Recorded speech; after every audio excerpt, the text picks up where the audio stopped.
Continuamos en Notimundo Estelar con María del Carmen Álvarez y Fausto Yepes.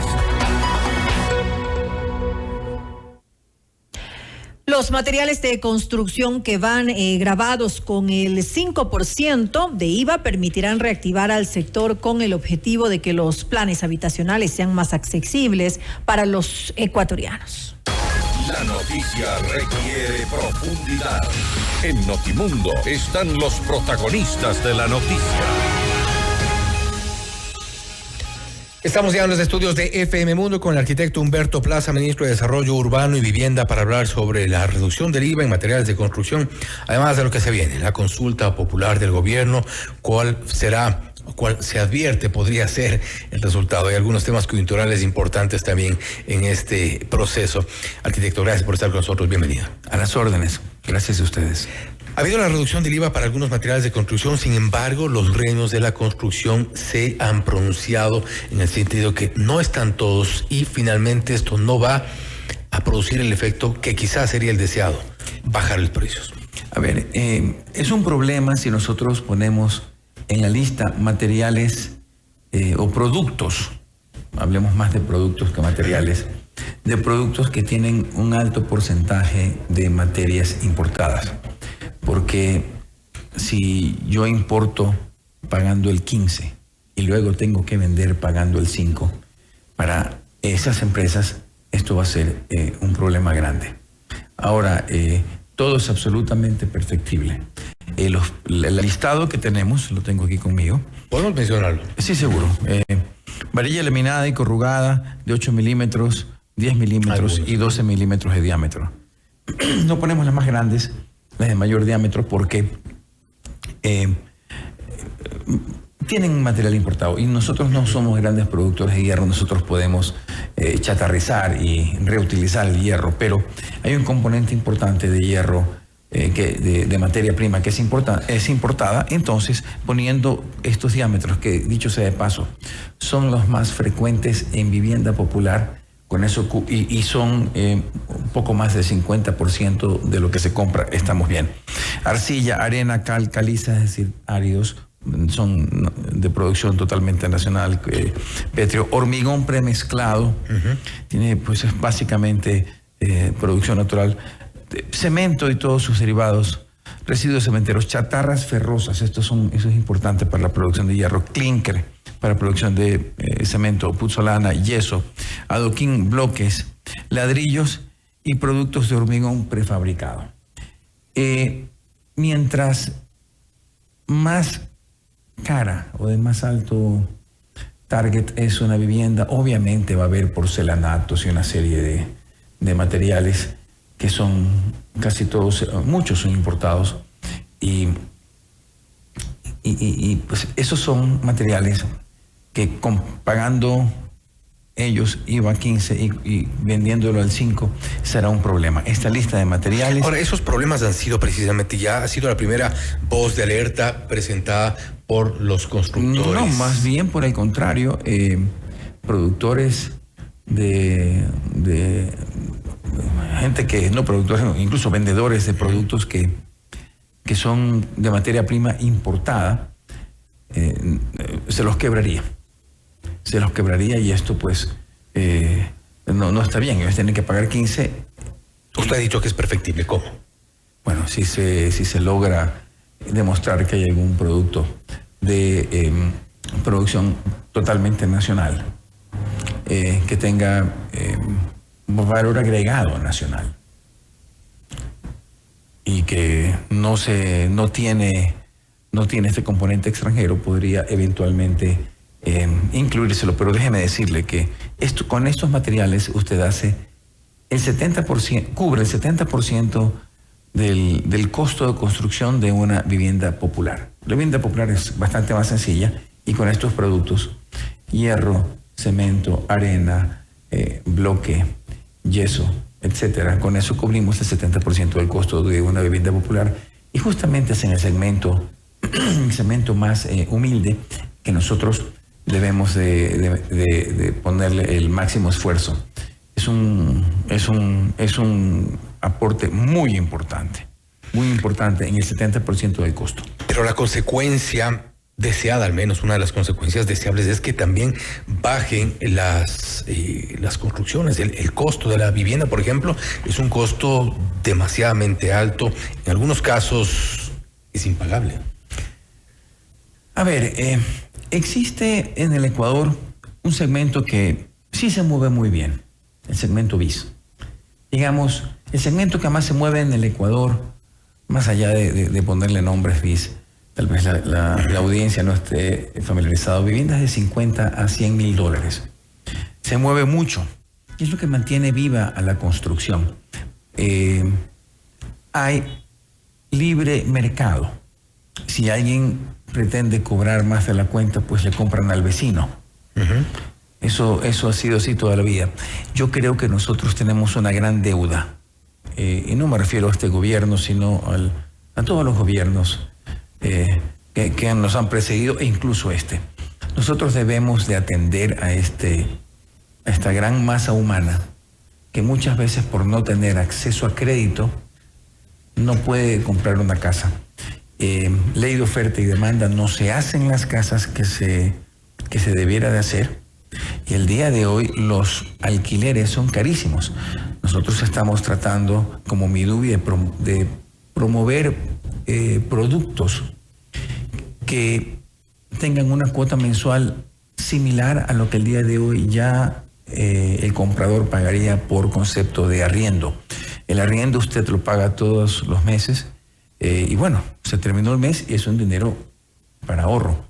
Esto sería pues un pago que después de 25 años pagando, muchas gracias, pagando una tasa del 5% anual, y con un 5% de pago inicial, pues pasado el tiempo la casa es propia. Hay una gran diferencia, y pagando básicamente lo mismo que se paga por ahorro.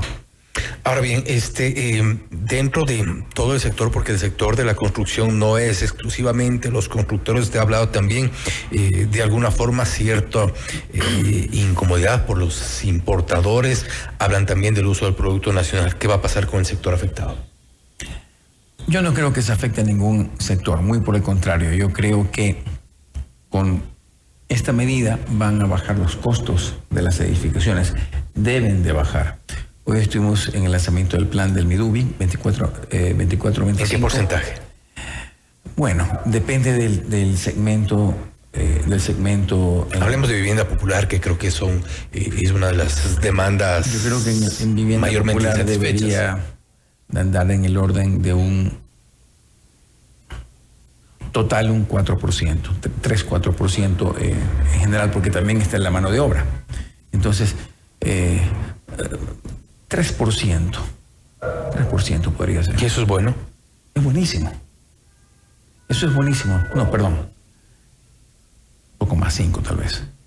5. Es buenísimo, porque está bajándose 10% del IVA, pero no es el 10% no son los materiales el 100% del costo de una casa. Si tenemos el 70% del costo, y tenemos más o menos un 60% de materiales, 40%, sí, casi el 4%. Uh-huh. Casi el 4%. No más del 4%. Ahora bien. Eso es buenísimo. ¿Pero cree que la economía de los ecuatorianos, de la gente, el problema del empleo, la falta de empleo que hay por un lado, la falta de generación de incentivo al aparato productivo, pueda generar ese... A ver, esto de aquí, 4% del costo total de la casa. Es una gran cosa. 4% es muchísimo. ¿Qué va a traer como consecuencia esto? Esto va a traer como consecuencia que más trabajadores se empleen. Especialmente en la ciudad de Quito hay una enorme desocupación en los trabajadores de la construcción. Es altísimo.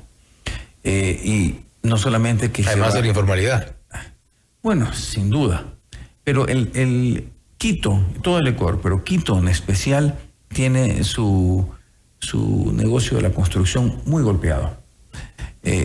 El bajar, si usted baja un poquito la cuota que tiene que pagar al mes, créame que es enorme la afectación entre la gente que dice puedo o no puedo meterme en ello. Y la dinamización de la economía. Estos son golpes de efecto muy grandes.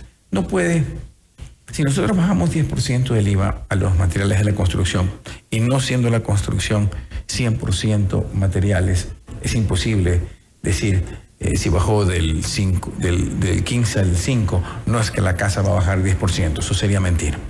Uh-huh. ¿En qué tiempo podemos ver los primeros efectos según las proyecciones que ustedes tienen? Nosotros en el Midubi registramos los proyectos. Estamos un poco asustados por lo que nos está llegando, por la cantidad. ¿Por qué? ¿En qué cantidad está llegando? Nos llegó una compañía quiteña gigantesca que en 2 proyectos pretenden construir $150 millones. Eso nos agarró bastante por sorpresa y es muy importante. Perfecto. Ministro, antes de terminar, hablemos un poco de la consulta popular. ¿Cuál es la expectativa del gobierno? Hay temas coyunturales que no son necesariamente favorables al gobierno. ¿Cómo van a sortear este poco tiempo que tienen? Yo creo que la consulta popular le irá muy bien. ¿Cuál es el fuerte de ustedes? Yo creo que la seguridad, sin duda. Si usted recuerda en el pasado, y no muy lejano, típicamente preguntaban los encuestadores, ¿cuál es el principal problema de su vida? Los ecuatorianos decían indefectiblemente la economía, la crisis económica. Últimamente la inseguridad. Pero sin duda, largamente, número 1.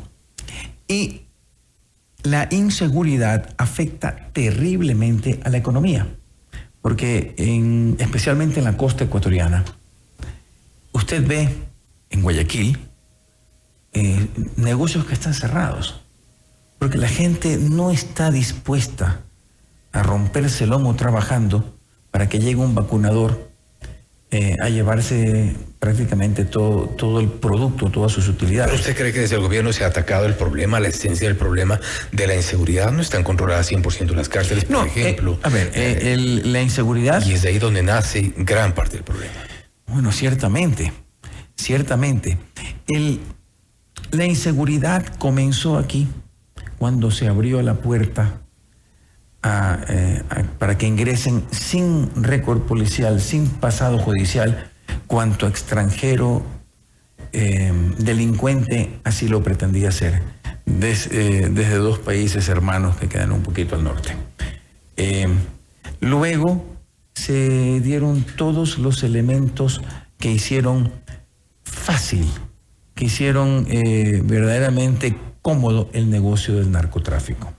Por ejemplo, el quitar la base de Manta, los radares chinos que pusieron aquí que no servían para nada. Uh-huh. Aquí había pues la cantidad de pistas donde eran terrenos aplanados. Pistas clandestinas que habían identificado también algunas. Muchísimas uh-huh. partes de nuestra costa. Poco a poco fue tomando cuerpo y se transformaron en un poder, al punto que cuando recién llegó al poder el presidente Noboa, nos encontramos con ciertas partes donde difícilmente se podía decir que el Estado ecuatoriano ejercía soberanía. Lo que se está haciendo es muchísimo, y esta consulta popular con estas preguntas, nosotros creemos que esta labor muy fuerte que la ciudadanía reconoce sea más completa. A mí me interesa mucho y para mí la pregunta favorita es aquella que habla de el trato que deben de recibir las fuerzas del orden cuando en cumplimiento de su deber afectan a un delincuente. En el pasado había un fuero especial para los policías y los militares que eran juzgados por una corte penal militar, especializada. Uh-huh. El día de hoy, ¿hay o no hay corrupción judicial? Hay, lastimosamente. Es evidente y así es evidente, correcto. ¿Y quién corrompe? El que tiene dinero. ¿Quién tiene dinero? ¿Un narcotraficante o un sargento de policía? ¿Quién va a ganar el juicio? Hemos visto quienes han ganado los juicios, lamentablemente. Sí, entonces, el día de hoy, para mí, esa pregunta, todas son muy importantes. Esa pregunta de la que poco se habla. Para mí, Humberto Plaza es vital. Bueno, todas aquellas que tienen que ver con la labor de las Fuerzas Armadas. Evidentemente, el llamado es para que los ecuatorianos... Esa es la preferida mía. Analicemos una a una las preguntas y evidentemente tomar la decisión que corresponde, de acuerdo al fuero interno de cada cual. Eso es lo lógico y eso es lo deseable. Arquitecto, nuevamente gracias por haber estado con nosotros. A esas órdenes siempre. Gracias nuevamente. Ha sido el arquitecto Humberto Plaza, ministro de Desarrollo Urbano y Vivienda, hablando sobre dos temas: la reducción del IVA en materiales de construcción, cuáles son los efectos, las consecuencias, cuáles son las expectativas que se tiene alrededor de esta decisión, y por otro lado la consulta popular, cuál es la expectativa del gobierno a pocos días de este referendo. Esto es Notimundo Estelar, siempre bien informados. Noticias, entrevistas, análisis e información inmediata.